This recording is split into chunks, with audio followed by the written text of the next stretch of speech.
All right, everyone, welcome back to another episode of fan.dom.com, where fans are always on top. As always, I have a very special guest today. Special guest, how about you introduce yourself? Hi, I am Ryan Long. I am a freshman here at Texas State University, and I am pretty much just a certified Waitress superfan. Follow me on social media. All of my socials are Ryan Scolong, so RyanScolong, Instagram, Twitter, Snapchat. My Twitter is pretty much just a fan page for Waitress and country music, so if you like those two things, follow me. And are there any projects that you wanted to shout out for? Yeah, absolutely. I am the incoming artistic director for a little local San Marcos theater company called Queer Theater Texas. You can follow us on Instagram at QueerTheaterTX. So I met Ryan because you will never guess it, but Ryan and I are an APO together. We are. I've had so many people that I've met through APO on the podcast, including your mother. My grandmother. Your grandmother, Jalen. Jalen talked about Bachelor in episode 2. But yeah, we love her. Yes, we do. We stan. Stan. And I met you because you're just, I don't know, something drew me to you. And I was like, Thank you. This beautiful person. Yes. And you kind of already spoiled what we're talking about today. I did, a little bit. And y'all can't see it, but he is wearing a Waitress shirt. So what are we talking about today? We are talking about Waitress. The movie, the musical, everything. The whole shebang. So what I know about Waitress, a lot actually, because I watched the movie a few times when I was a kid, and I absolutely love the movie version, the original version of it. I also love the musical version. Funny story, I didn't even know, because when it comes to musicals, you don't really know about the musical unless you're a big theater musical nerd. Right. And I'm not really like that. I have my ear to the door, but I'm not in the room, I'm not in the room where it happened. A Hamilton reference. I'm hip. I know what Hamilton is. Yes. But I do watch the Tonys every year. Mm-hmm. So that's basically where I see I didn't know that was a musical, or I didn't know that was a musical, or I didn't know that was a musical. So that was the first time I saw Waitress. Mm-hmm. And my God, what a time to see it, because that performance was incredible. When who was it?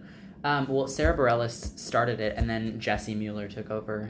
Did Jessie Mueller perform it at the Tonys? They both did. Because Jessie Mueller was the original Jenna, and then Sarah Bareilles wrote the music. So the performance started with Sarah on piano singing it. That's right. And then Jessie came in.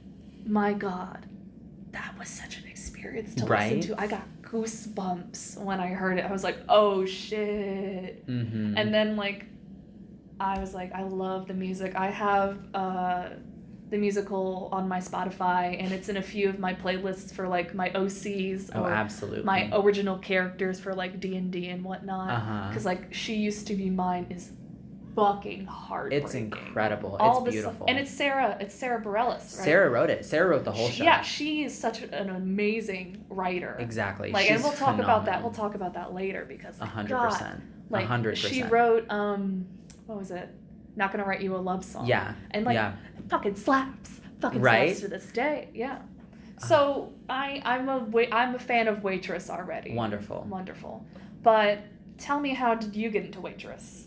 So I actually got into Waitress because of Sarah Bareilles. I remember vividly the day that everything happened. I am going to actually pull up dates right now. God, you have everything. Excuse me. I do. I have literally been a Sarah Bareilles fan for as long as I can remember. I was 6 years old bumping to Love Song in my car because I heard the song originally on a Kidz Bop record. That's a great way to get into it. Right? And then I heard the original on the radio one day, and I was like, oh my gosh, this is that Kidz Bop song. Well, since then I've been educated. Her first 2 albums were literally in constant rotation throughout my childhood. Mm-hmm. And then I think in 2013 she dropped Blessed Unrest, which is still one of my at least top 5 favorite albums of all time. And so that album was on heavy rotation, and it was right after the Blessed Unrest that she released her album of songs from Waitress. And that's actually the first little glimpse I had of the show. I did not have any idea that she was writing a musical for Waitress. I had heard of the movie. I had never seen it, but I knew that like we had the DVD in my house. I just had never watched it.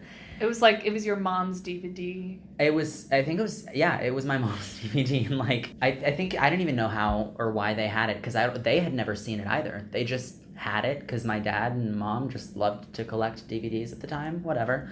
So I was like, oh, she's making a musical of this. And it was like September 25th, 2015 that she dropped She Used to Be Mine, her cover of it.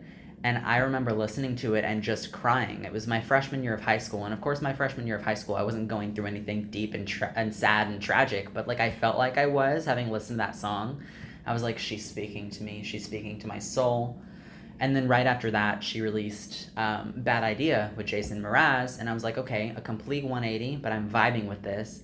And like, my freshman year was really when I started to get into musical theater. Like, I had seen Wicked when I was in the 6th grade. That's like the musical that everyone... Right. It's like, it's also mine. Right. No, because like, I fucking love Wicked. Cause, it's incredible. Yeah, it's the like gateway drug. It's the gateway drug, like, slap my arm, give me the drug. Right.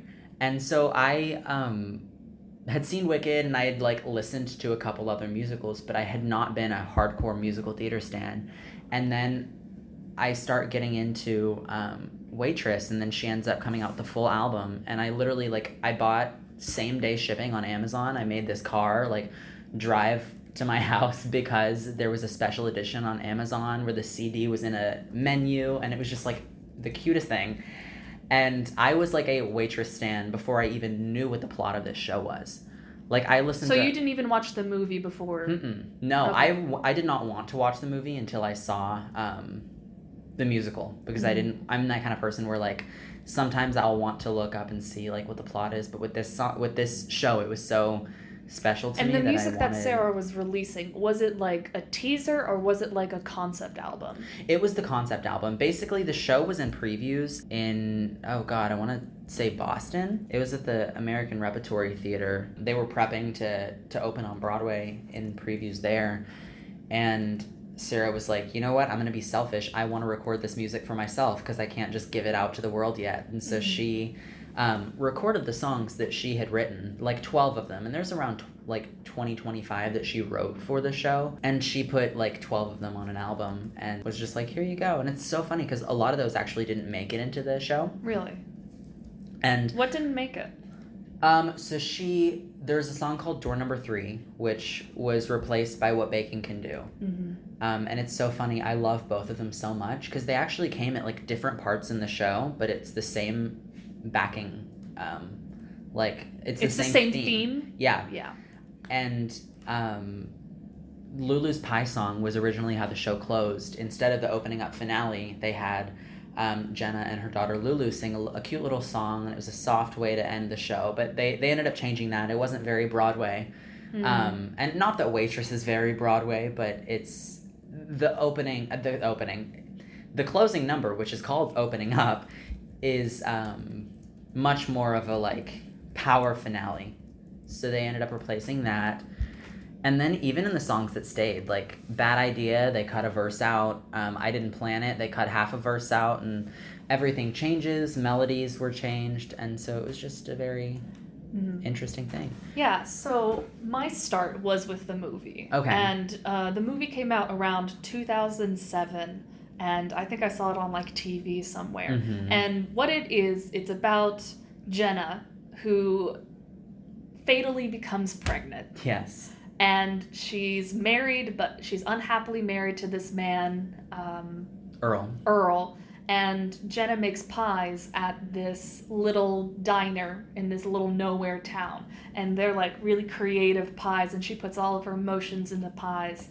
And then she goes to the gyno, and she meets this hot young gynecologist who is played by Nathan Fillion, which is really funny because Nathan Fillion can sing. We know this because of Dr. Horrible and his evil blogs. Right. So I don't know why they didn't get him for the musical. Well, apparently. Oh, you know T there. Apparently, and y'all didn't hear this from me, but I don't know that he's the most like professional person to work with. Just things I've heard through the grapevine. Really? Apparently, as much as Carrie Russell loved making the movie Waitress, she played Jenna in the movie. She didn't like working with him. Apparently, he just wasn't the most professional on screen, so that might be a reason why. Also, I mean, I don't know, interesting. Well, he probably wasn't like a professional, exactly, musical like a musical theater performer to do it. And that's the other thing is, like, I'll get into that later, actually. So yeah, that's basically the story, and she's basically I say basically a lot. So Jenna starts having an affair with her doctor, Dr. Pomatter. And, you know, she's baking pies. Her core motivation throughout the show is wanting to leave her husband, who's abusive to her, and she wants to make a better life for her future child. And so the whole kind of driving force in the movie, and I believe in the musical, she doesn't want to have the child. She doesn't want to have her child, correct, but she does want to leave her husband. And so kind of her way to do that is to join this like pie baking contest. Yeah. And the prize money is going to give her enough money to get out. Which because this show does sort of take place in unnamed South. So it does. It's very odd to me that they don't talk about, like, because Jenna doesn't want to have this baby. Right. So she doesn't talk about, the A word at all. Right. It's just like, I'm going to have this baby, but then afterward, I don't know what. Well, it's so like funny. She doesn't have a plan. In the musical, they do touch on that for a little bit. Very briefly, she goes up for her, like, first appointment with the doctor, and he's like, you're definitely pregnant. And she said, well, I don't want to have this baby. And he said, oh, well, we can talk about the options that you have. And she said, no, I'm having the baby. I'm just not happy about it. So they very briefly... It's like she doesn't know what she's doing. Right. Yeah. And, like, you're pregnant, and you're going to show eventually. Right. So it's going to, it's going to be hard to hide. So it's rare. So that was always, like, a sort of plot point that I never really understood, like, what... I mean, I guess it's because she doesn't know. Her values probably maybe not wanting... Maybe just knowing that deep down she does have a connection with this baby, because she always has loved it. She just kind of at first was, like, apprehensive of it, I think, because of Earl. If she were in this happy, loving marriage and she got pregnant, of course she would want to keep the baby from day one. And she's always wanted to have a child because she had such a strong relationship with her own mother. Yes, yeah.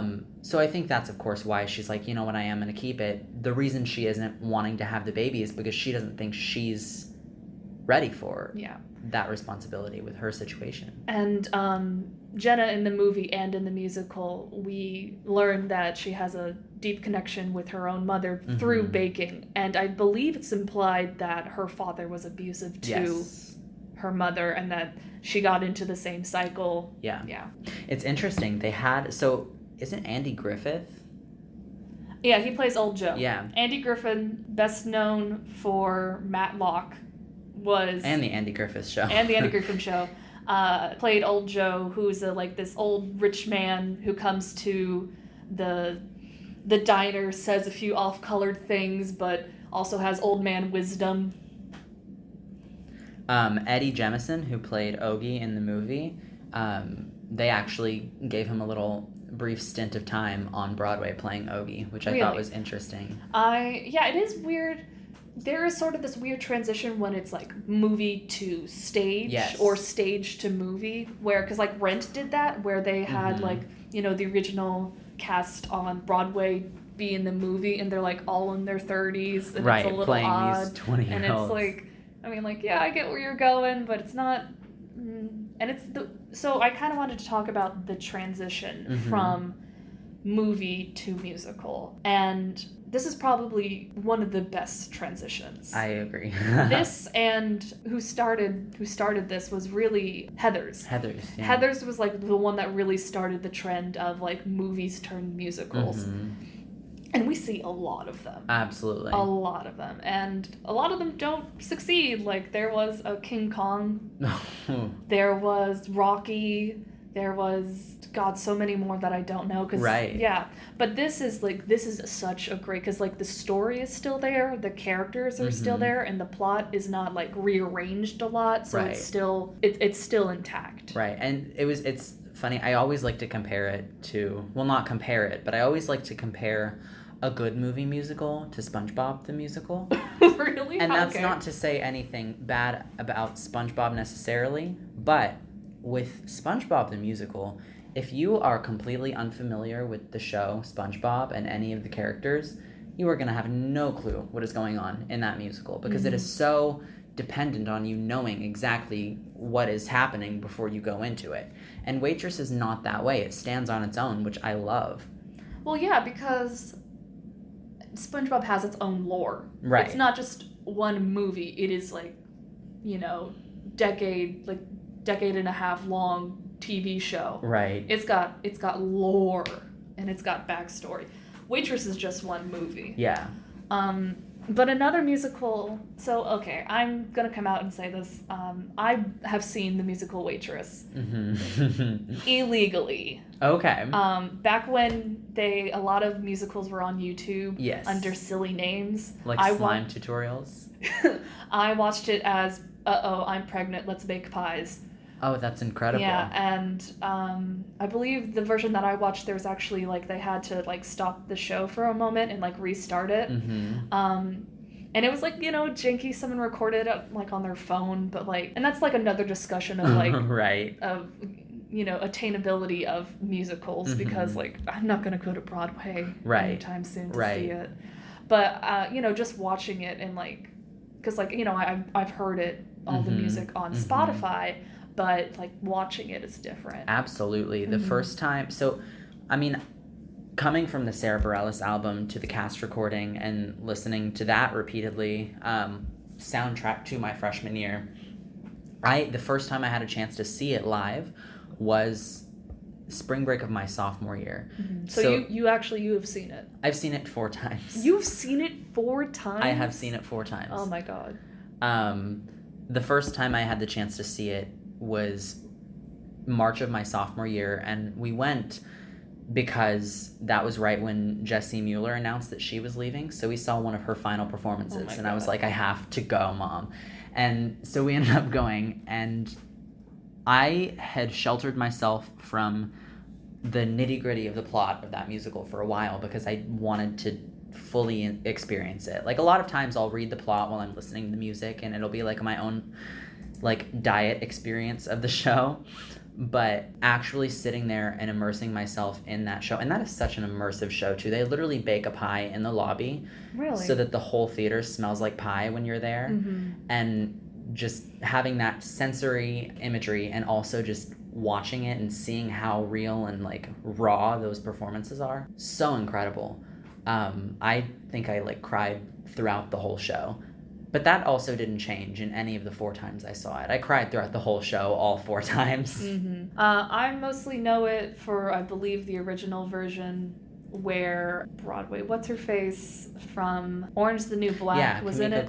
Kamiko, yeah. Because I only knew her from Orange is the New Black for like, a little bit when she's in it, and then I saw that she's on Broadway, like, whoa, bitch can sing! Oh, yes. Because I love... She's incredible. I love that. Well, fun fact, she's been performing in musicals, like, forever. That's the thing, too. A lot of people come from Broadway, and they do, like, a little bit of TV, and then people will see them, because they're big now. Yeah, because I believe what they say is you get your start... If you want to be on Broadway, you got to get into TV first, and if you want to get on TV, you got to get in Broadway first. Right. Because if you get big in one, then you'll get big in the other, or it depends. Because, Josh Glad, he started off on Book of Mormon. And now he's Olaf. And now he's Olaf. Or now he's whoever he is in Artemis Fowl, Or what's his face who hosts the night show? Oh, James Corden. James Corden, and he has like the karaoke card bullshit, and then when he starts singing, people are like, whoa, you can actually sing? Like, yeah, he was on Broadway. Yeah, like I loved her on Orange is the New Black, so when she came on, I was like, wait, I know her, because I recognized her voice, but then I actually saw her like, whoa, shit, that's her. Yeah, yeah. Yeah, so I saw the original, and that's basically what I know because it's the original soundtrack. Right. And that's another thing, because I know a lot of musical theater folk who are really into it. Like, they're like, oh, I listened to this version with this actor. Oh, yes. But it's like, I'm not that into it where I know, like, who is where and what is where it is, and I don't know what tour version it is. Right. I listen to it on Spotify or YouTube. That's it. Well, Waitress has been very good about giving us content with our Jennas. There were about approximately 12 different Jennas over the course of the Broadway run. And pretty much most all of them have recorded She Used to Be Mine. I believe Catherine McPhee's is on iTunes. Hers is phenomenal. I saw her twice of the 4 times. And that's a whole other can of worms that, like, if you know me, you know that whole story there. May or may not get into it a little bit later. But with Catherine, just how much I adore her and how much she changed my life. But her version of She Used to Be Mine is incredible. There's so many on YouTube, like, of the artist going into a studio, the actress going into a studio and singing She Used to Be Mine. Like, Shoshana Beans is incredible. But, like, you mentioned knowing all the replacements and everything. Well, I didn't used to be that way. I used to, like, in the beginning of time, back when I was in the 6th grade, I walked into Wicked thinking I was going to see Kristen Chenoweth and Idina Menzel. And then I was like, who are these people? But with Waitress, it really kicked it off, and now, like, I swear to you, I probably know the name and face and everything about anybody who has played any single role in Waitress. I'm one of the, I'm in the fan club, and they call us frequent pyres. Oh my god, that's so lame and cute. Right, and we have a little pin and everything. Oh it's so cute. Did your big give you a pin, or did you already have a pin? Oh, I had the frequent pyre pin. You had the pin. Because it's the official fan club pin. Oh my god. And it's so funny because there's, like, normally when you're watching a musical, unless you're super into it, like, the ensemble characters are just there, like, in the background, and you're like, oh, okay, cool. And you never think about them again.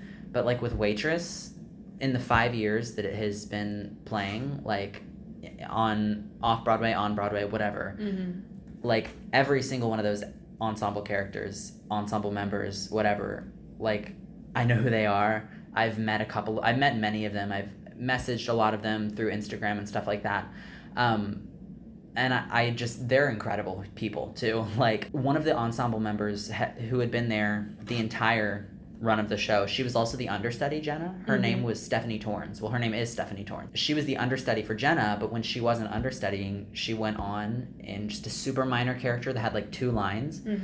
And she just built this massive fan following with super hardcore fans of the show, and they were always like, we want to go see Torrensy perform, whatever. But of course, unless there's an audience full of Waitress super fans, they're not going to know who she is. Yeah. But on closing night, the audience was full of Waitress super fans.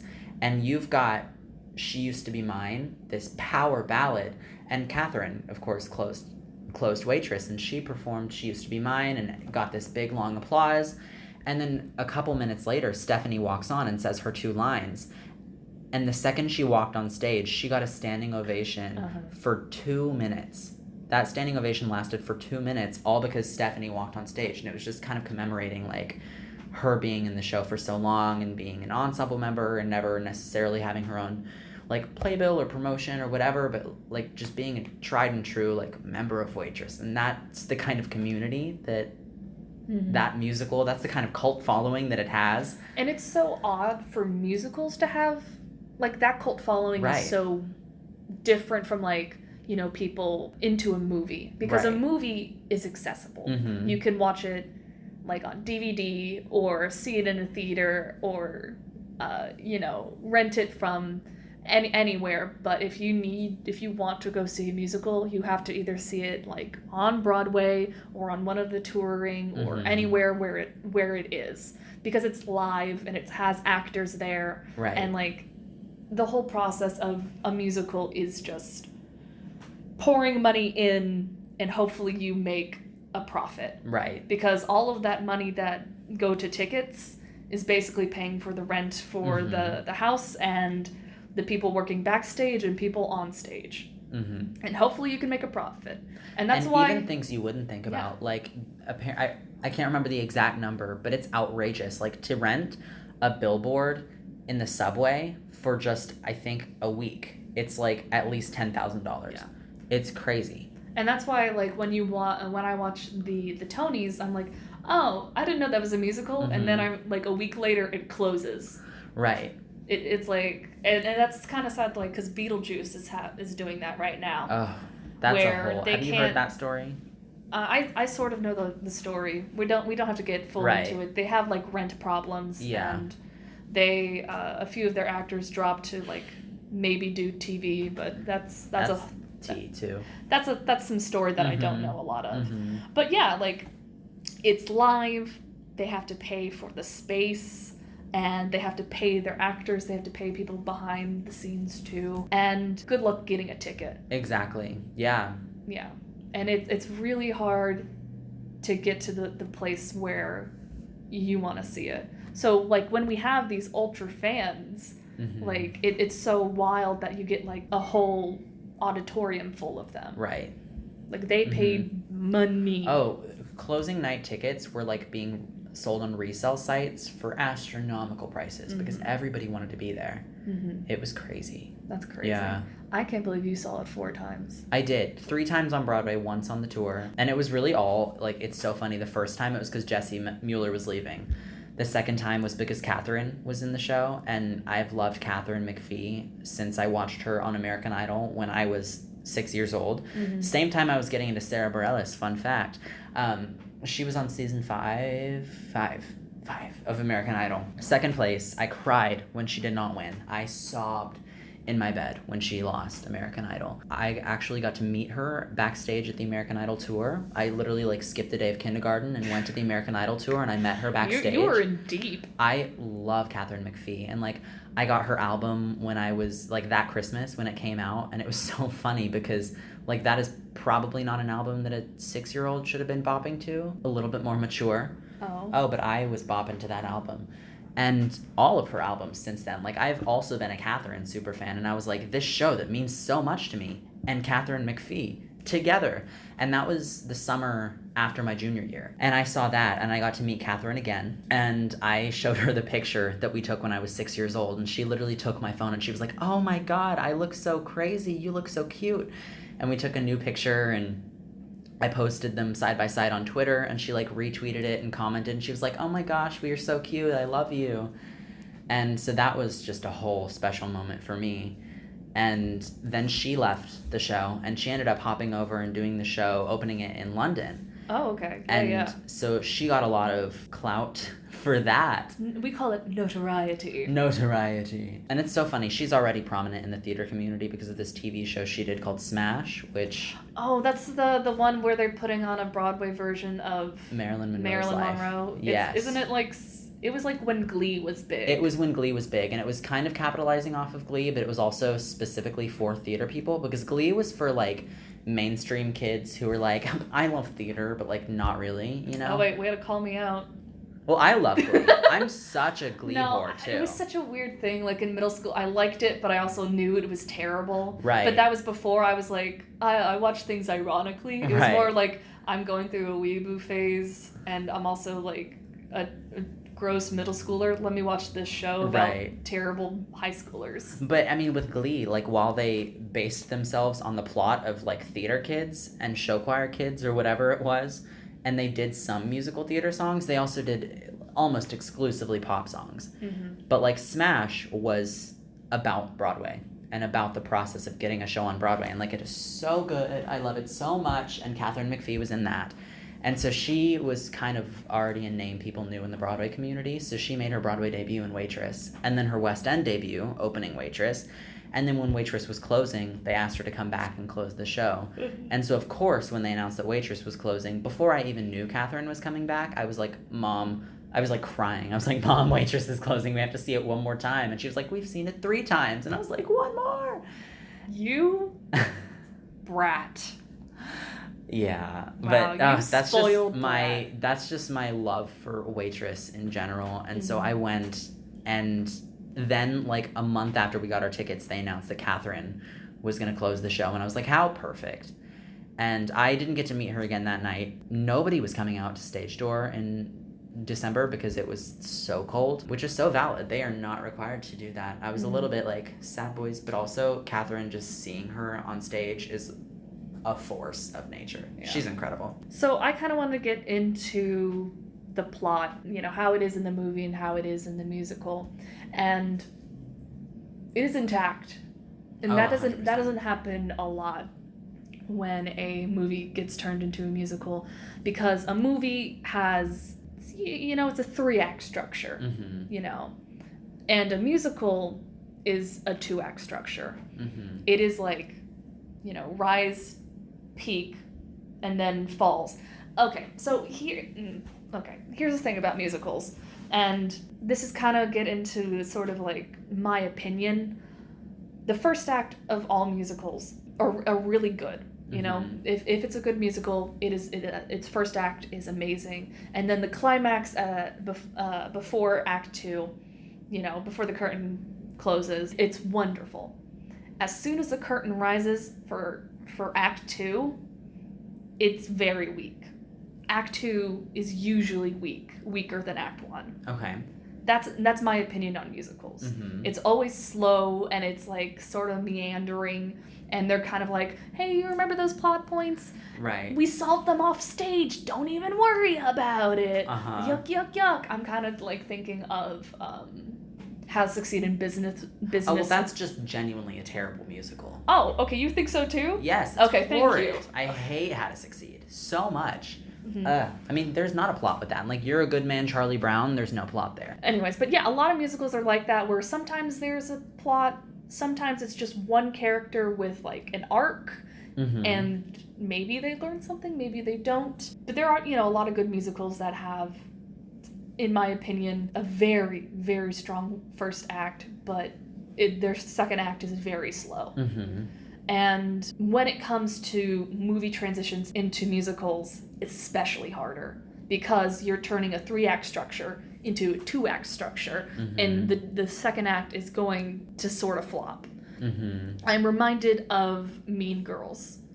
I remember they kind of changed the plot around where Regina loses all of her power right before the end of the first act. And then after that, it's, you know, the rest of the show, and it kind of flops around a bit.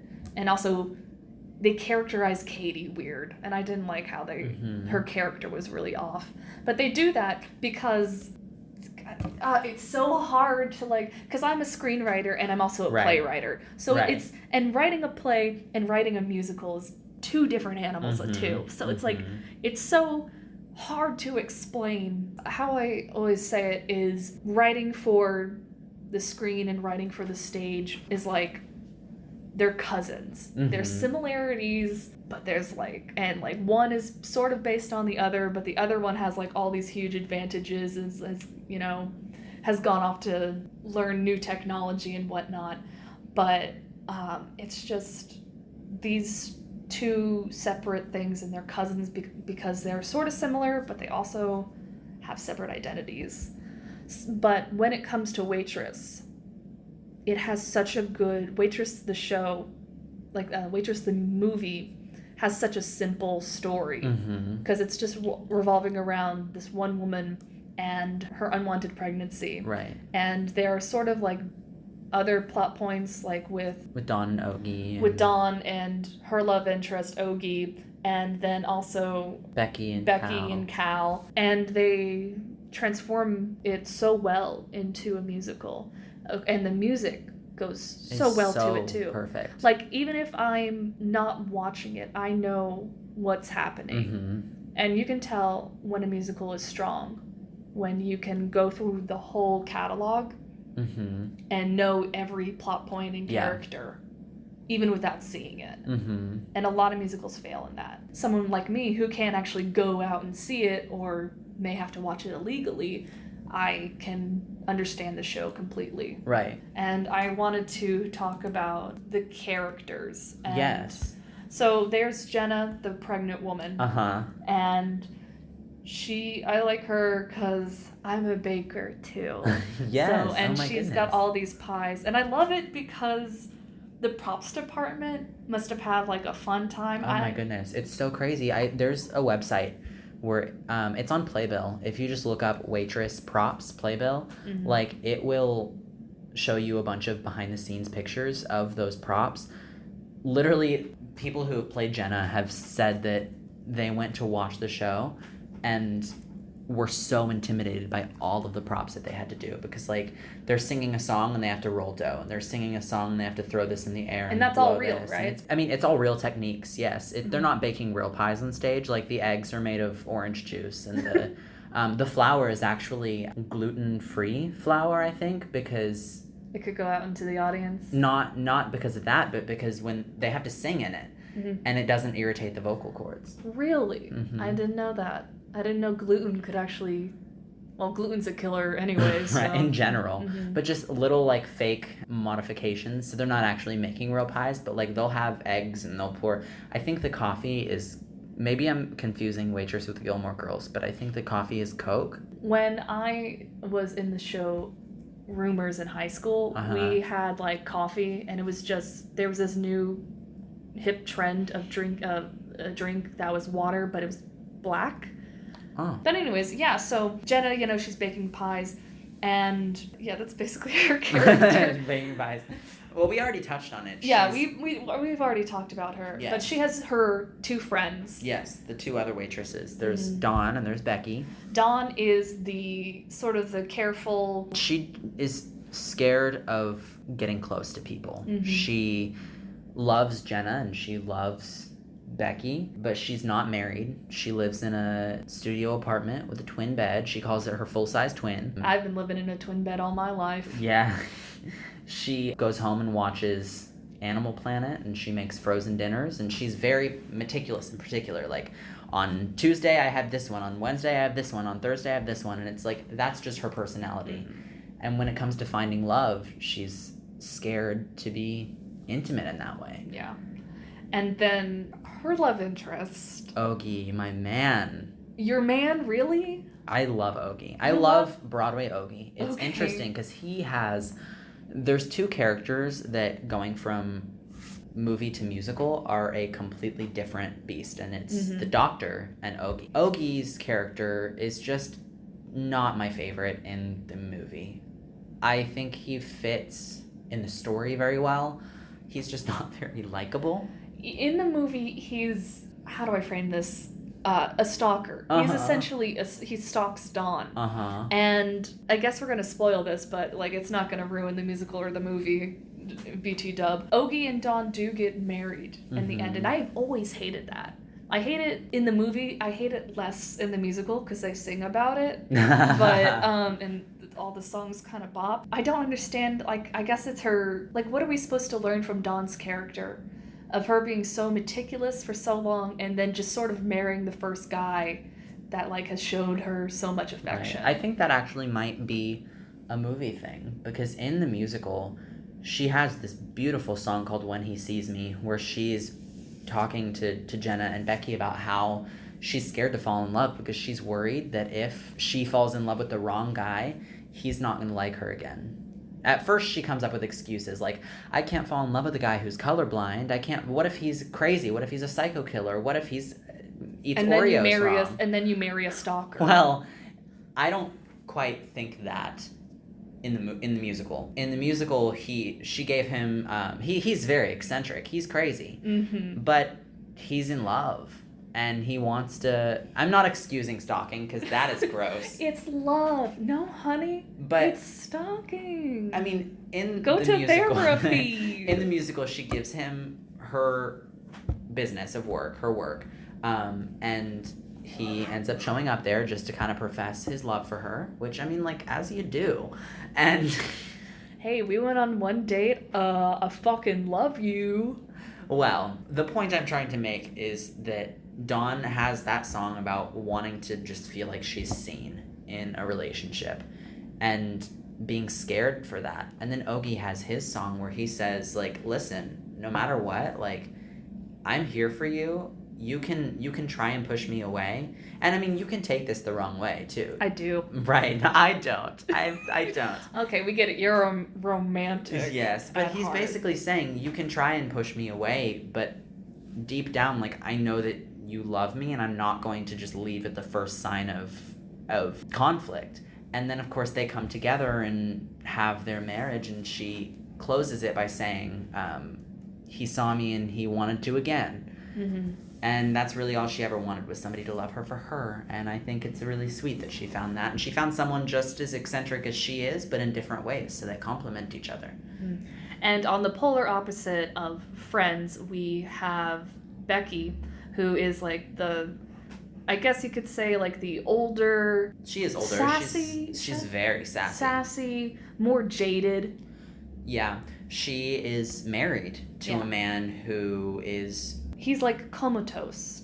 Right. Is he comatose? Because I never understood that. I don't believe he is, but he has to wear, like, adult diapers and has night terrors, and they sleep in different beds, and their relationship is no longer... It's not, I don't think it's been physical for a while. Oh, well, absolutely not. I don't think it's been emotionally. It's not emotional. I think she's just taking care of him, and she takes care of him because she said she does love him, but she thinks that she deserves more as well. And so she meets Cal, who, well, she doesn't meet Cal. She knows Cal. They work together. Cal is their boss. The head chef of the diner. Right. I think it's his location, I'm pretty sure. Because the owner is Joe. Is it Old Man Joe? Old Joe. Old Joe owns everything in this small town, essentially. Right. Yeah. But Cal is just this kind of abrasive man. He has a really poetic moment where he reveals that he is happy enough in his life. He doesn't necessarily need more than that. He's happy where he is. He doesn't need to be super content with everything. He takes what he's got and he lives with it. And what he's got is a wife who they think is gay. I forgot that plot point. Yeah. I forgot about that. And it was so funny. They said, because Becky was talking to Jenna about how she doesn't want to leave her husband because she loves him, and even though she has to take care of him and change his diapers and all that, and their relationship is no longer romantic, she cares for him and loves him. Mm-hmm. And Cal, on the other hand, has a wife who is gay, and he doesn't want to leave her because he loves her, and who would leave their wife just because she's gay? Southern. Was this in the movie or was this in the play? This was in the musical. I think they mentioned it in the movie too, but I would need to go back and make sure. I guess I haven't watched the movie in that long. Well, I don't know the show that well. Right. Because I know the music pretty well. But because they're both in this loveless marriage, not loveless, but romanceless marriages. Sexless. You can say sex. Sexless. They end up starting an affair with each other. And it's so funny. Jenna finds a problem with that and wants to insert herself in that with disapproval. Even though she is also having an affair herself. With her doctor. Mm-hmm. Her OBGYN. I mean, if he's already up there. Right. You know. Right. You know, 2 birds, 1 stone. And that's interesting, too, is the difference in the character from Nathan Fillion in the movie to Drew Gehling in the musical, and those who have also played him on Broadway and the West End. So how does he differ from the movie to musical? It's interesting.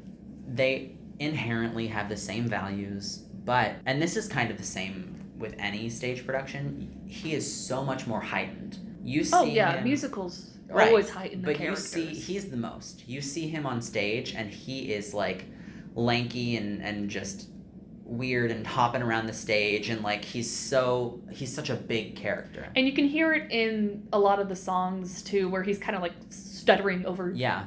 You know, you're pregnant, so someone must have liked you, and she's like, what? And even in the movie, like while a lot of those lines are the same, he is very subdued. He is very much like wine and whiskey. Nathan Fillion's portrayal is the wine, and the whiskey is Drew Gehling. He is so much. Not that any of them are better. I mean, I personally prefer Drew Gehling because I love that man. But I grew up on Nathan Fillion, right, so. Makes sense. But Drew is just so... His portrayal is so huge. The doctor in the movie is a character's character, which is interesting because I think of Waitress and I think of a very real musical. It's not like a Hairspray where all the characters are cartoony, you know? Mm-hmm. It's like a really real hard-hitting, but you've got Ogie and the Doctor who are very charactery characters, you know? Mm-hmm. but in a real sort of way, too. And he's in both he is a married man. Yes. Does he have children? I forget. He does not have children. Yeah. But he is married, and everyone is married and having an affair. Right. And his wife is actually the resident nurse in the hospital in that small town, basically. Yeah. And that's why he moved there, because she got transferred in. And that's how he meets Jenna. Something that I want to note, I think one of the most poetic lines in the entirety of that musical. This is a musical. Wow. Yes, it's a musical. This is a musical. What? This is a musical only thing. But in the song Bad Idea, when Jenna and the doctor first, they're basically singing about how, like, they've just kissed and they're like, whoa, I think I love you. But they're like, this is a terrible idea because, like, I'm married and you're married and you're my doctor and we've got all these reasons why we shouldn't do this. But you know what? Who cares? Let's do it anyway. And in the bridge, they say, I know it's right for me. It's the only thing I've ever done. Mm-hmm. But that's, I need to take a step back. Mm-hmm. They sing this at the same time, but layered, if that makes sense. Yeah. Jenna sings, I know what's right for me, and it's the only thing I've never done. And the doctor sings, I know what's right for me, it's the only thing I've ever done. It's so do you think poetic. that opens up a new character for the doctor where he's probably had an affair before? I don't necessarily think it's an affair. I think that he's saying he knows what's right for him, and it's all he's ever done his entire life. He's done what he's supposed to do. He's gone through all the motions, and he's still not happy. He's married this girl. I like to imagine that they're high school sweethearts, something like that. They've known each other, and it was just like, it was society saying, well, you should marry her, and she's in love with him, and I don't know that he's in love with her. That's why in this show, in this song, he's saying, I want to have this affair with you because all I've ever done is the right thing to do. Mm-hmm. And I want to be bad. And Jenna's saying, I have never ever in my life done the right thing for me. I'm in this loveless marriage. I don't like anything with my life right now. And this with you is exactly what I need, but it's still a bad idea for me to do it, if that makes sense. And I think that is so poetic in that it's the same line, but it means completely different things for two different people in their lives. I will touch one more thing on the doctor's character. There's a cut song from Waitress that Sarah actually ended up just recently releasing an EP of demos that of songs she had taken out. Some of them I would like to thank her for taking out. Like, for example, there's a song called Knocked Up You. Just genuinely, like, I'm glad that I could have heard that song once. But Sarah, thank you for not putting that in the show. What's it about? It's when she finds out that she's pregnant, and it's this weird polka tune that is so strange. Polka is such a fine... You only take it in small dosages, right. And I only want it performed by Weird Al. Right. You know? It's so strange. I don't want to really hear it in a musical. Right. And it doesn't fit in she any cut of it. this. Okay. One of the original, that song ended up becoming Club Knocked Up, which is just a cute little 30-second. I love that song because I always skip it. Which is valid. Like, it's one of the ones that people do skip. I love it because the three ladies who sing that are three of my favorite people in that entire cast. Molly Hager, Stephanie Torrance are two of them. I love them so much. Don't even know the other one? I do, but those two are my hard-hitting ladies. The other one it's Aisha Jackson. I love Aisha Jackson. I think she ended up leaving the show, though. Molly and Stephanie stayed with the show the whole time. But, yes, Club Knocked Up is what it became. Mm-hmm. Knocked Up You was one that she had cut, thank God. But her first draft was a song that they called the Dancing Sperm Song because she genuinely had a bunch of people in sperm costumes coming out and dancing. Truly a misstep. But luckily, it was early. But... on the lines of this... What if they kept that? That would have been... What if they kept that? Something. That would have been something. But there was a song that they cut that it evolved into It Only Takes a Taste, which is a cute little song between the doctor and Jenna, where he's saying, hey, back in my childhood, I went to this diner, and it's where I found comfort in my life, and she would always give me pies, the waitress there, and she reminds me of you. But it's, like, quirky, and there's jokes in there, and it's a humorous and it also song. shows, like, how the doctor, because like in the musical I read him as sort of awkward, like Yeah.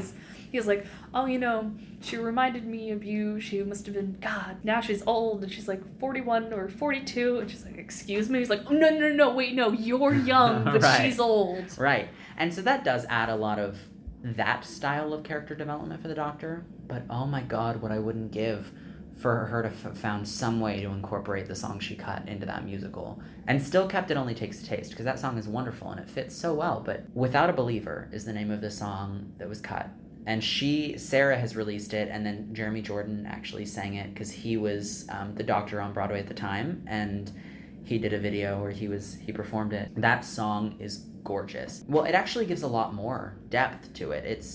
He starts off by saying that his family moved to a new town when he was 10 years old, and so it gives him like a backstory. It gives him a backstory, but also it shows you why he has the affair with Jenna in the first place. Mm-hmm. It says his family moved to this new town, he had no friends, and so he found comfort in this diner with this waitress, and he's like, you remind me of her. And yes, they do touch on that in It Only Takes a Taste. It gives him a little more character motive, right, to but have this affair with her, which I do appreciate, because in the movie it's kind of just like, I might as well. You're sexy, and I'm sexy, doctor. Mm-hmm. You're a sexy pregnant lady. Let's bone down. Right. But in the chorus, he says, the woman who would bake the pies would say, what good's a dreamer without a believer? We all just need someone to care, someone who might listen and root for our wishes, someone to be glad that we're there. That's mm-hmm. a little clip of the lyrics there. And so that's what she would say. So those are the values that he had grown up with, is wanting someone to believe in him and be glad for him that he's there. And then he goes on to talk about his current wife. He doesn't mm-hmm. explicitly say it, but it's heavily implied that she doesn't feel those things for him.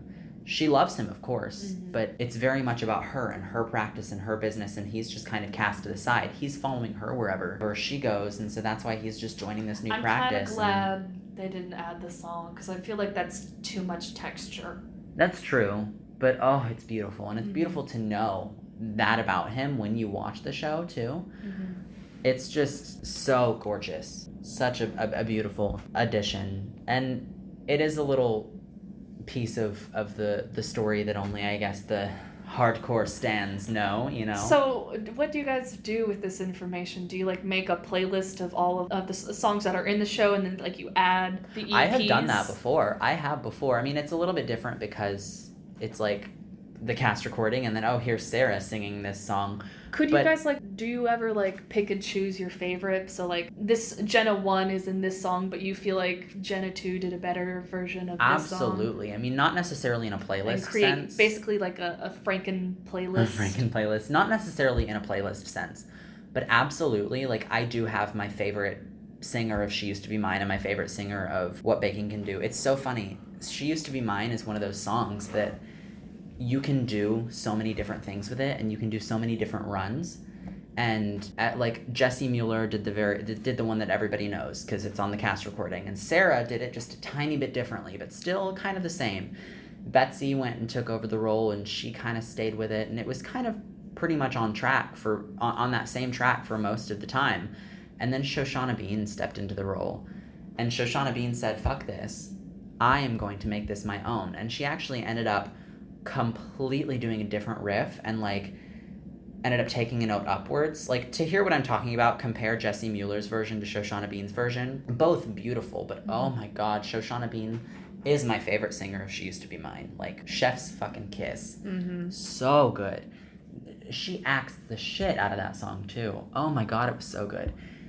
And it's like she broke the barrier. Like, after her, everybody was doing their own riff. And, like, Jordan Sparks did something so interesting and unique and, like, made it her own. And so, like, yes, we definitely in the Waitress community do that. We're like, oh my gosh, have you heard this new version? Have you heard her riff? What riff is she gonna do? So is there, like, a chat that you guys use? There's a Facebook group for the official fan club. Group. Oh, yeah. I was about to say, do you guys have, like, a Discord or something? No, we have a Facebook group called the Waitress Frequent Pyres. And, like, the official Waitress Facebook page is in the Facebook group, and they'll talk to us. Oh and my God. sometimes the cast will send us videos and stuff like that. there was a meetup of the frequent pyres on closing night. They had a frequent pyre dinner, and then they ended up getting posted on the official Waitress page too. I was posted on the official Waitress page because Waitress sent a message in the frequent pyres Facebook group and said, hey, Waitress is closing and we want to hear from our diehard fans. Send a video explaining why you love Waitress. And so I was just in the dorm one day and I was like, I'm going to do this. So I sent in a video, and the morning of closing night, I woke up already sad because my favorite thing in the world was ending that night. Mm-hmm. And I just look at my phone and I see Waitress post a video, and it's my face. And it was this edited together like clip of a bunch of us fans talking about why the show meant so much to us. And I was like, oh my God. It was... So truly wonderful. How do you apply for a pin? Do you just buy one online, or do you have to like prove they're actually, your loyalty right. to the pie? So the pins are free. Of course, they were giving them out at the theater when it was running. What you would have to do is you would have to like answer a questionnaire to be approved for the frequent pyres. Oh my God. Like kind of like a trivia question thing, just to make sure they knew that you weren't just some not some troll. fake fan, right? You're not some fucking fake right? fan, Because they were like frequent pyres only, right? And once you did that, they sent you a little like coupon, and you would go bring it to the front desk at the theater, and you would say, "Hey, I'm a frequent pyre. Can I have my pin?" But at that point, that was just after I think my second time seeing the show, and so I was like, I have no reason. Not no reason, like, of course, I would love to see that show anytime I could, but, like, in the foreseeable future, I could not think of a time when I would be going back to the theater. You know, I had just come from there. And so I ended up sending a message in the Facebook group, and I was like, hey, I'm in Texas. Can I have a pin? And they mailed me one. Please, can I have a pin? Yeah, so they just mailed me one, so my pin's at home. So I now want to talk about the music of... the musical itself. Yes. Because it's very odd, because I'm on the Spotify playlist for it, and I've noticed that the songs are pretty short. You know, a lot of them don't exceed like 4 minutes 30 seconds. Right. A lot of them are very short, which is odd for a musical to me. And so I kind of just want to go down the list of each song and like what's your opinion and what's my opinion of Absolutely. it. So we start off with the opening number, What's Inside. What's inside?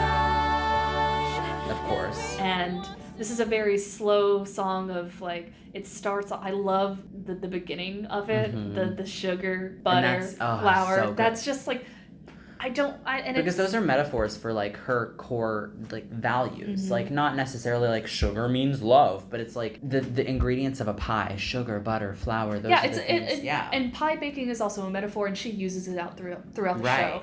And then we also get a hint at her mother. And then she's like, "Oh God, what a mess I'm making!" And then boom, it goes right into opening up. Opening up, letting it down. That song is so good. It's so like so poppy fun. and Right. ready, and like we get to know all the characters. Every one just of them. like one line. Like Dawn. I like the way most of the days look exactly the same. And Becky, her line is sometimes home's where your ass ends up. Exactly. We know so much about their characters just from that one line. Yeah. And genius writing. Yeah. Oh God, Sarah's so good. Sarah's So incredible. good.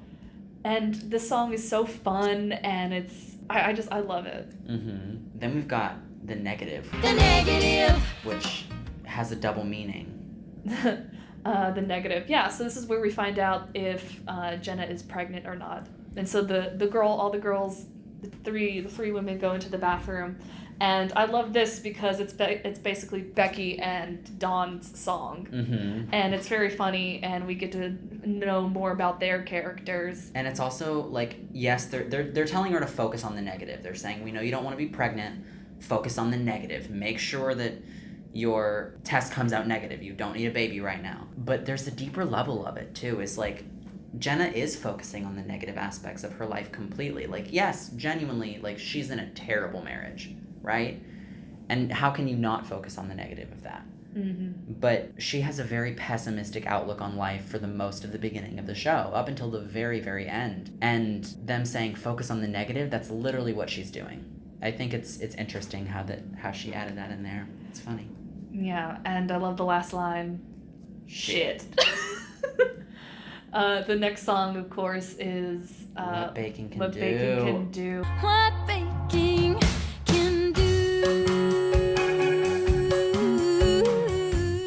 that's another.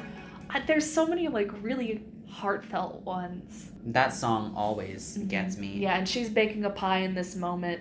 It's right after she finds out she's pregnant, and it's kind of she the second she finds out she's pregnant, she goes, okay, I gotta bake a pie now, because that's what I do anytime I put my feelings into pies.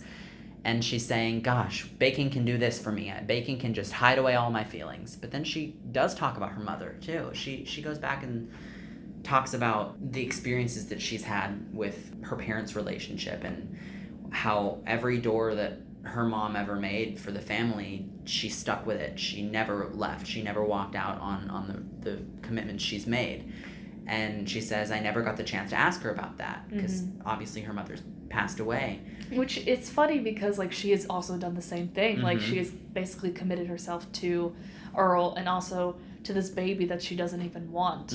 So she has fallen into her mother's faults. Exactly. Yeah. And the other thing that I love is the staging of this. At one point when she's singing about her mother, they move her little pie cart to the corner of the stage, and in the back of the stage is the silhouette of her mother and her father, and they're just and there's going that one at it. moment where there's this like slap in the music, and like her father like hits her mother, and then it kind of like fades, and I'm like, oh shit, the staging and like how that, because I absolutely love it when in music you can know the beats. Exactly. And I love that in movies, and I love that especially in musicals. There's my favorite part in What Baking Can Do is when she says, I'll show them all how goddamn happy I am. But when she says happy, she takes her rolling pin. I forgot the word for that for just a minute, and my eyes just got wide. I was like, what is that?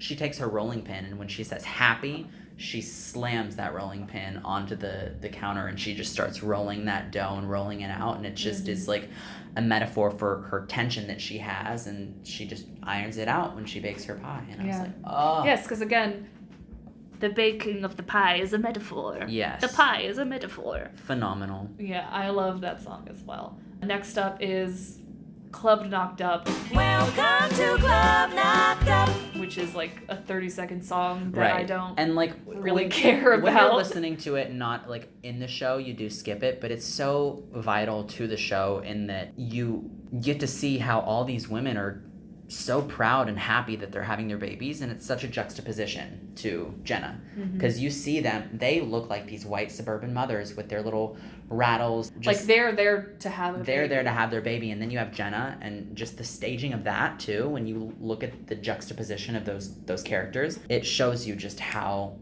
not ready for this Jenna is. Next Short up, little song, yeah. Palm or Pie. Oh.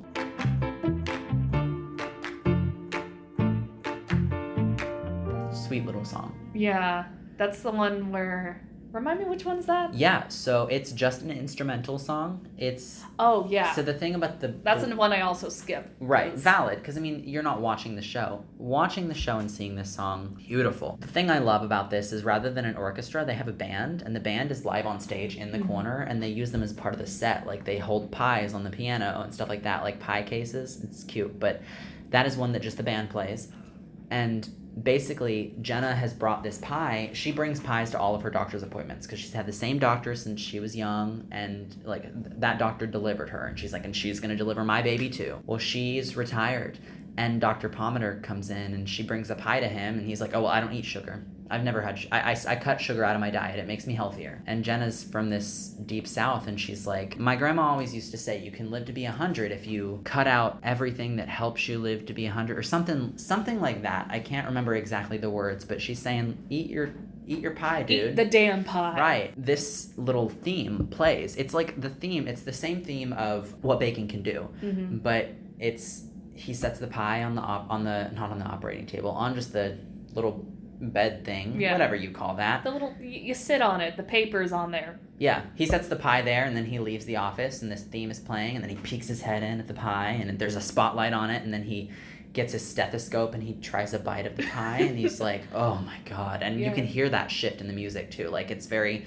dong dong dong dong, and then he tastes the bite of the pie, and it's very dreamy and mystical, and he's like, ah, and then love that song. And next up is When He Sees Me. What if when he sees me? Originally performed by Kimiko Glenn. What a song. I love her version of it. It's so good. I love her this version song of it. is phenomenal, but it really just depends on the performer, because I was lucky enough to have seen Waitress with 4 different Dons. I lied. I have seen it with 3 different Dons. For some reason, Kimiko was in my brain. I've heard and seen her perform it like on award shows and Today Show and things like that, and she's incredible. Caitlin Houlihan did it wonderfully. Molly Jobe, who's the understudy, is phenomenal, and like it's so interesting. I saw the understudy on tour, and she didn't do it for me because she wasn't connected, you know. And this song, you need to be connected. And I'm rambling. And it's about this also now, it but- also has like its own speed to it. Yeah, But it's a phenomenal song, and we touched on it before. It's her saying like, "I want to find someone who loves me for me," and but I'm also scared of it. Yeah. And because her character's like, I do the same thing every day. And you know, I have my routine, and if something throws me off my routine, what do I do, you know? And then we also talked about It Only Takes a Taste, which is next. It only takes a taste. That's when the doctor's like, "You remind me of this old lady," and like, love her. I'm in love with you too. I love how, I do like this version because all the characters are a little more well-rounded. Yeah. And this version, because I like Nathan Fillion's character is just like, I'm Nathan Fillion and I'm sort of a hot doctor. Right. This version, it's more rounded. You were right, and he's the whiskey to Nathan Fillion's wine. Yes. And you know, it's sort of like he's sort of this awkward, quirky new guy, and he's like, oh wow, I was just this little kid, and we had this pies, and Jenna's just like, okay, yeah, and sure, man, whatever you say. But that's where they really But connect. then they for the connect first time. because, you know, Jenna's mom was talking about like pie can change someone's mind, and there's that moment where the music kind of like drops a bit, and Jenna says, "Just one bite caused all that wondering," and it's just like you see that shift in her character where she's like, I'm interested in you now. I really like that. The next song, You Will Still Be Mine. You will still be mine. I hate Earl. oof. This is a good song, but it's sung by a villain. Oh. Honestly, the Dixie Chicks were right when they said goodbye Earl and killed Earl with the black-eyed peas. Do that to this Earl. No. It's Earl gives a lot of character background here where he's kind of talking about how they met, and they met when they were young, and he's like, I had my whole thing playing the guitar and all that, and you had your own thing, but I don't know what it was. You were just doing whatever, and I'm the most important one in this family, and I wrote you a song. You always write you love songs, and you like this one, but oh God, how does it go? I can't even remember. And he used to sing it to her every single day. And it was like supposed to be a romantic one, but then it's kind of like a...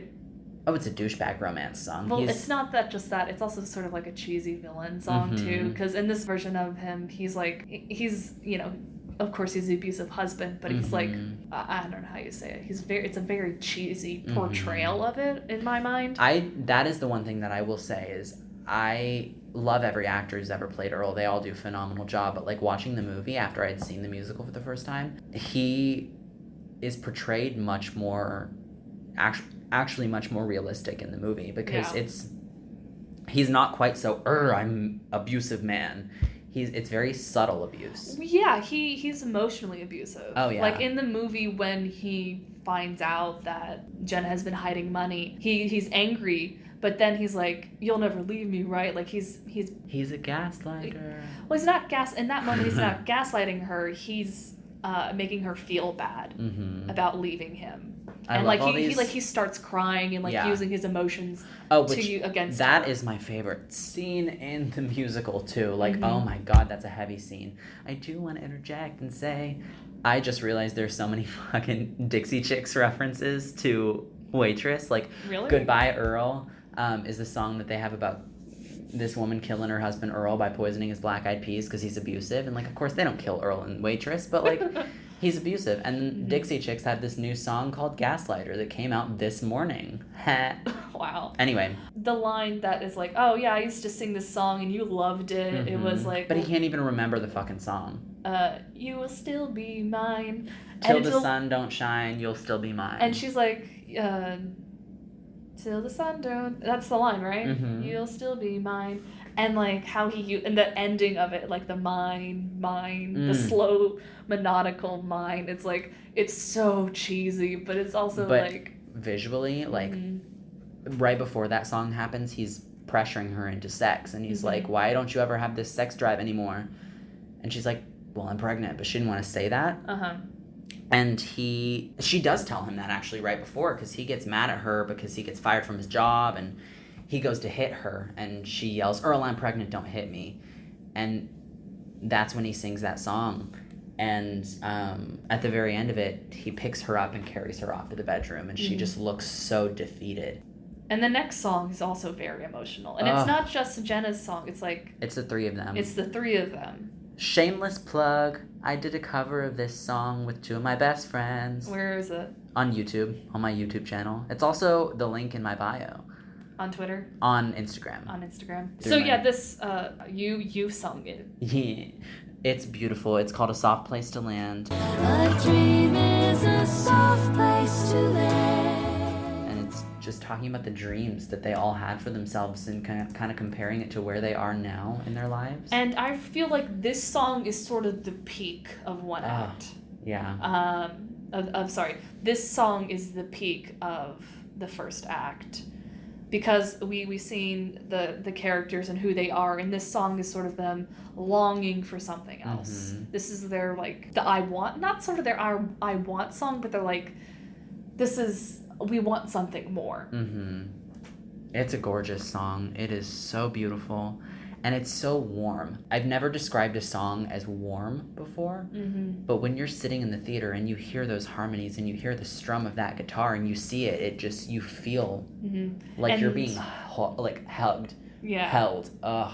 And the line is nothing I can feel, nothing I can hold, nothing I can have, nothing I can know. And the way their voices rise, Ugh, the best part. it's so good. That is. And they also blend in the sugar butter flour Mhm. to it as well. Because pie metaphors. Yes. We gotta have them pie metaphors. And then we've got Never Ever Getting Rid of Me. Never, ever, ever getting rid of me. Which, One of my favorites. I have It- talked about this before. It's just a quirky little Ogie song talking to Dawn about like, hey, haha, I love you, and you're never gonna, like, even if you try and dip because you're scared, like, I'll be there with my family, and we're gonna love you. It's fun. It's quirky. the thing is, like, this song is a very fun little ditty. Uh-huh. But it's also a stalker song.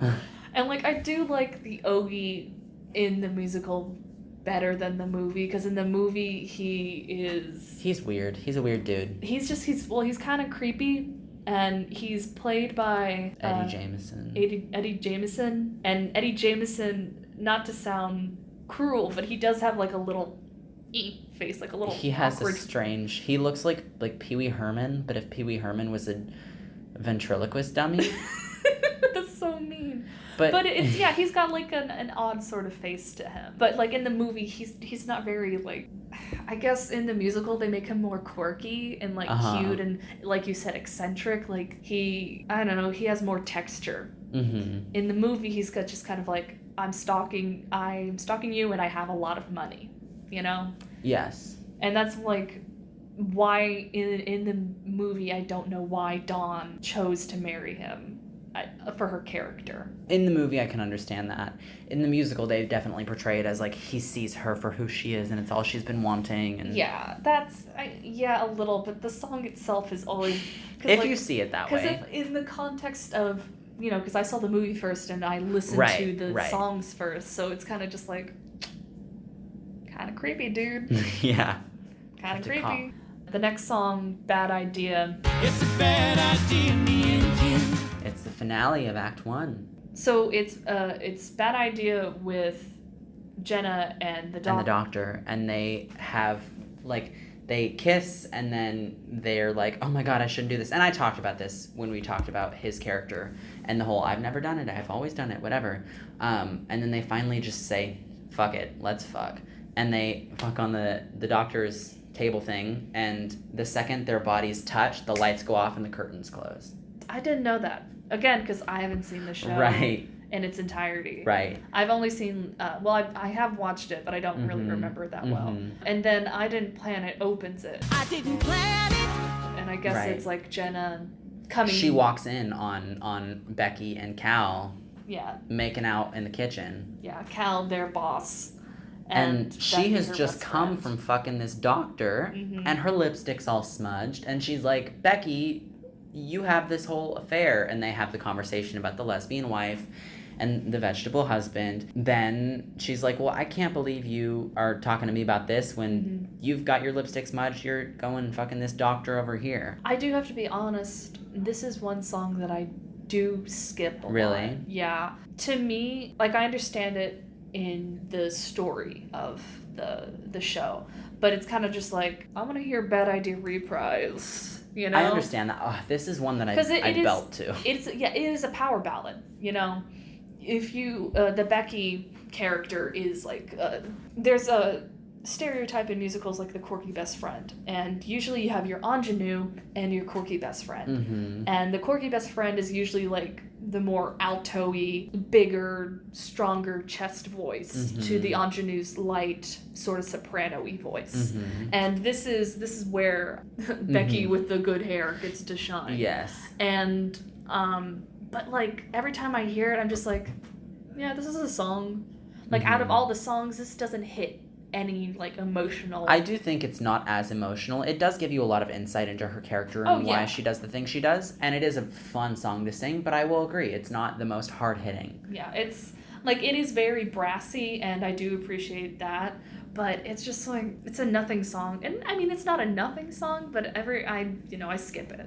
A lot of the time I will skip Understandable. Then we've got one of the best songs in the show, the Bad Idea reprise. Feels so good to be it, which is so fun. It is So fun. Everyone is fucking on stage. All three couples are fucking on stage. You've got Dawn and Ogie in their Revolutionary War reenactment outfits. Jesus Christ, I can't believe we had to explain that. It's a kink. It's a kink. It's a kink, and we'll just leave it at that. And we will also say the British are coming. And yeah, so everyone is essentially, all the couples are fucking on stage. And I will leave you with one thing. I will not explain it. It's just going to be one of those, you'll know if you know. Pineapple upside down pie. Is that like secret code for... She brings in a pineapple upside down pie and then lays it on her vagina. And then she lifts her legs up and he eats the pie. Okay, cool. And then her legs do little... It's... Okay. straights. So again, pie is a metaphor. Yeah. Pie is a For metaphor. vaginas. Yeah. And then, oh my god, next song. This song pisses me off. I love it. It's gorgeous. But I love this song pisses so me off. much, but also in the context of the show, it's sort of bittersweet. Very bittersweet. I think a Because- lot of people yeah. hear You Matter to Me. You matter to me. And they think, oh, this is such a good love song. Mm-hmm. But she has literally just asked him if he's ever going to leave his wife. And he says, no, I'm kind of just in this with you for the right now. But we have this connection. And I can't explain it, but we have this connection. And that's what the song is him explaining to her this connection that they have. But he's not going to do anything about it. He's not going to leave his wife. He's not going to change the situation. And that is so sad, but such a beautiful song. Oh my god, And her little monologue in the middle of it when they're just hugging and she talks to her baby for the first time and she says, dear baby, like, I hope somebody loves you. I hope somebody holds you. Without saying anything, without selfishness, just holds you. That is a beautiful monologue. Oh god, it's such a good song, and I have it on one of my playlists for a character that I created, and it's just like, take the context of the show away from it and just have like this person like, because like I feel like everyone wants to hear that they matter, and it's just such a beautiful song, but the context of it is so That's the thing that kills me is the heartbreaking. context. I love the song, but people take it out of context and it totally works. And The next song, I Love You Like a Table. I love you like a table. One of my favorites. I sing this just spontaneously all the time. It's such a it's a fun romp of a song. It's the it's wedding Ogie. of Ogie and Dawn. It's their wedding. It's an Ogie song, and Ogie songs are fun romps. Yes. But also, it's kind of like okay. Well, it's funny. In the script, like, this is the first time it's come up in music, but in the script, he has this whole running gag where he does spontaneous poetry. Yes. And his poetry is always terrible. They're horrible poems, but hilarious. And it's happened like 4 times up to this point. And they're getting married, and the preacher's talking, and then he goes, hold up. Spontaneous poetry. And then he sings this song. So this is one of his poems. This is why I kind of like forgive Ogie in the musical. Because he's like, in this, he's just like a quirky dude. Yeah.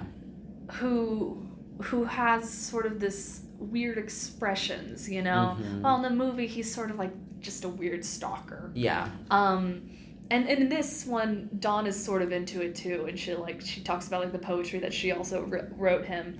And I don't know the context afterwards, but in the movie, it's basically like Dawn like kind of shames Jenna for like being kind of like because Jenna's like, are you sure you want to marry this guy? Like, you just met him. He's also kind of stalkery.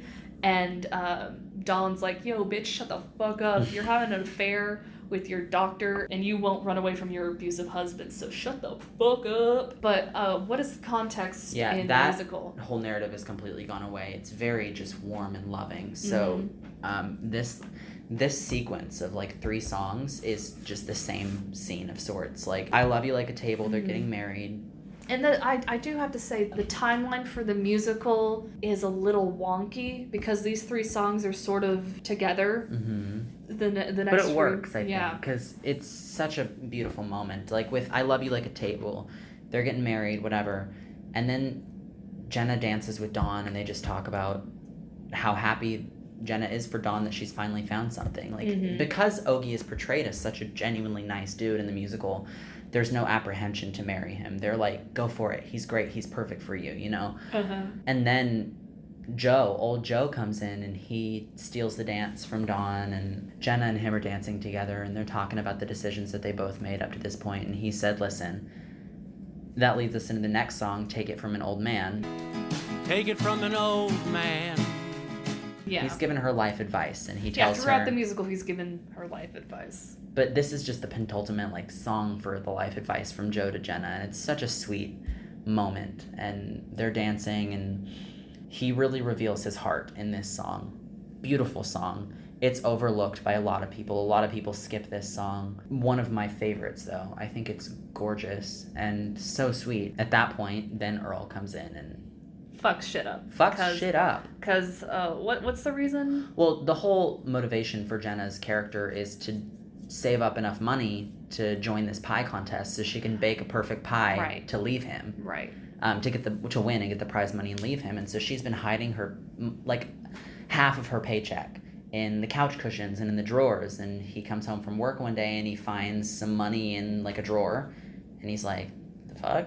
And he opens another drawer and there's more money, and he eventually finds it all over the house, and he's like, this bitch is gonna leave me. So he storms into this wedding, and she knows something's off, and so she's like, all right, bye everybody, I'm leaving, I gotta go.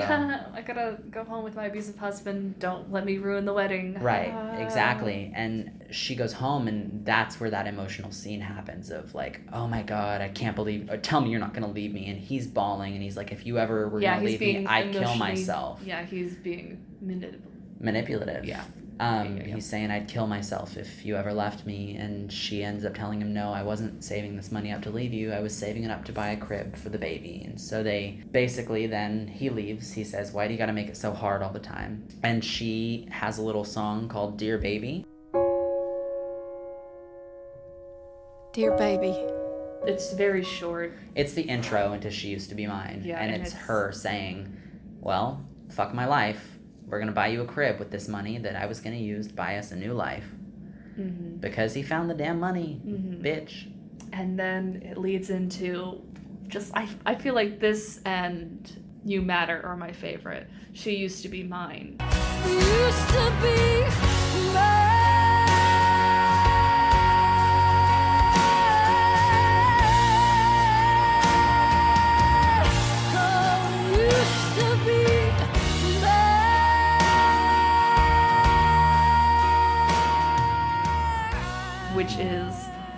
like the penultimate song of In the whole show. in the whole show. It's like they did the medley for Tony's, but this is like the song for the show. And it was the first song I ever heard from Waitress too. Oh Back- yeah, me throwing it back too. at the beginning. Me too. And it's heart-wrenching. is- Just honestly, rather than explaining this song, You have to hear listen it. to it. Yeah. And then the next one is sort of just like a ballad of like It's like she belted too hard and she went into labor. And so this next song, Contraction Ballet,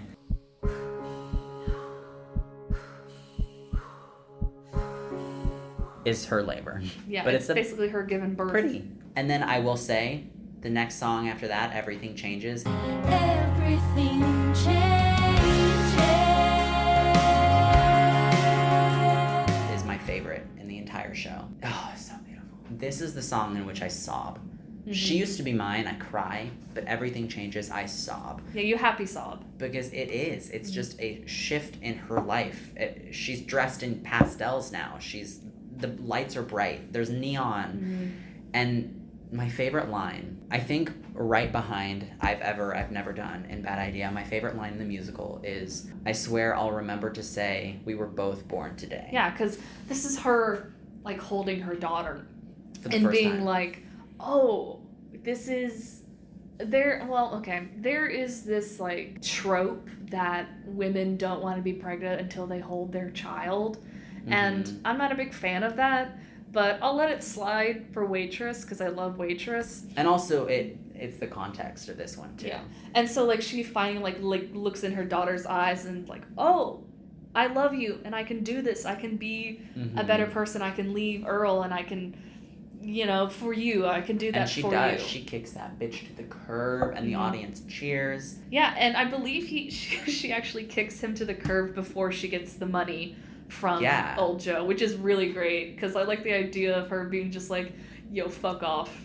She does. And she doesn't really have a plan. She's just like, fuck off. Yeah. And then she gets the money as Because in like... Dawn literally comes in and says, you can sleep in my twin bed. And I think she does. I don't think she sleeps in the twin bed, but I think she stays with Dawn because she doesn't want to stay with Becky and her husband. Yeah. But then she gets the money from Joe. Yeah, Joe, who has had his surgery. Oh, he had surgery, by the way. I didn't clarify that. But he dies. Well, he had surgery Yeah. and then dies from the surgery. And before he goes into surgery, he gives her a card and says, yo, I'm leaving you my whole diner. And Jenna, rather than leaving the country, the state, whatever, and starting her own diner, she starts that one there. And she names it after her daughter. And Lulu. Lulu's Pie Diner. Yeah, and it's so cute. And the ending song is... A reprise of Open Up.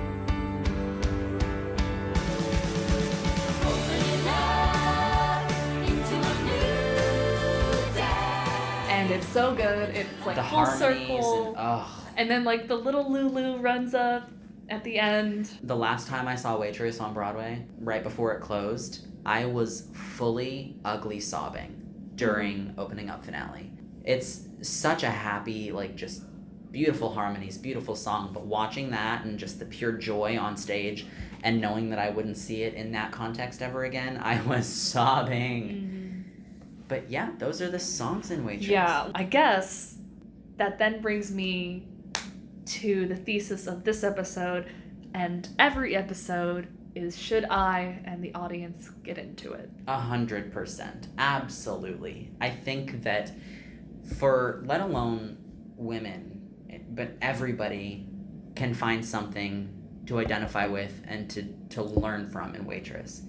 Jenna never settles in her life. I mean, in the beginning she settles with Earl, but she overcomes that and realizes that she can do better for herself. And that's something that I take with me in my life is wanting to make sure I'm always doing the best for myself. And just, let alone that message, just the beauty of the script, the heartwarming aspect of everything. The Sarah, music. why'd you do that to us, Sarah Bareilles. She really done did it to us. Everybody should listen to Waitress and fall in love with it and become a frequent pyre. Yeah. Join my Facebook group. Not not your Facebook group. I'm already into the movie. I like the movie.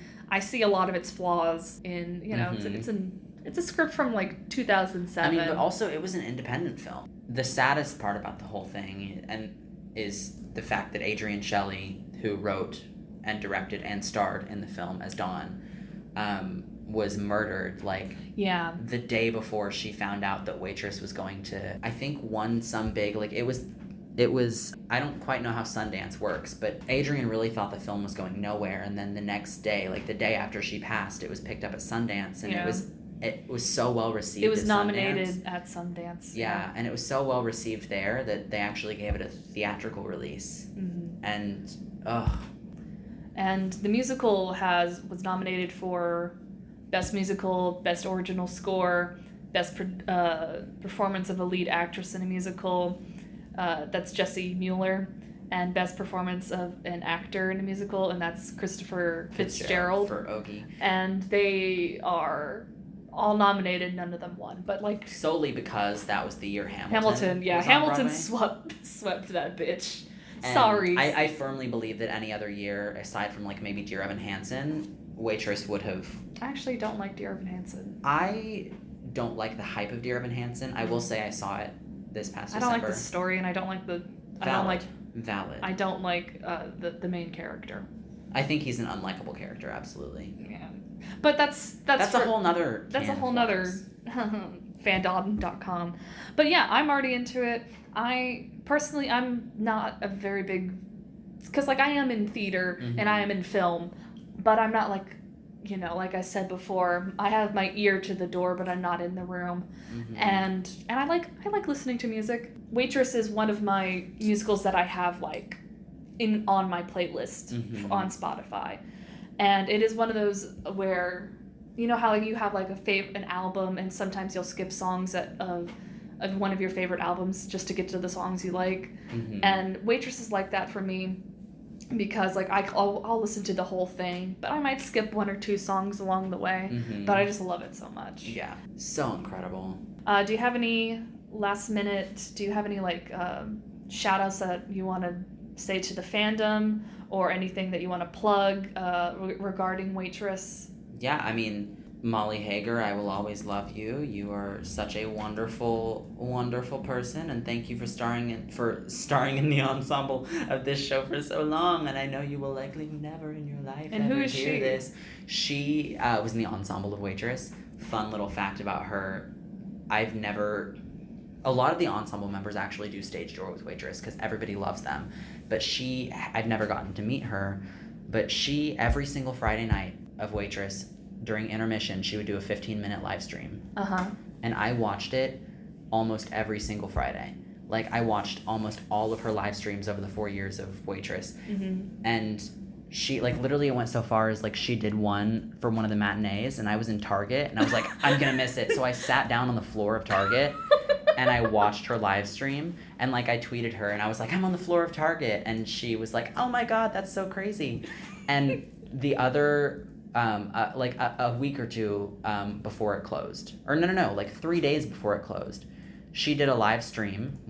It was her final live stream, and because it was the final Friday on Broadway, and she said, you know what, for my final live stream, I'm gonna have some fans join, because you know how you can do that on Instagram. Yeah.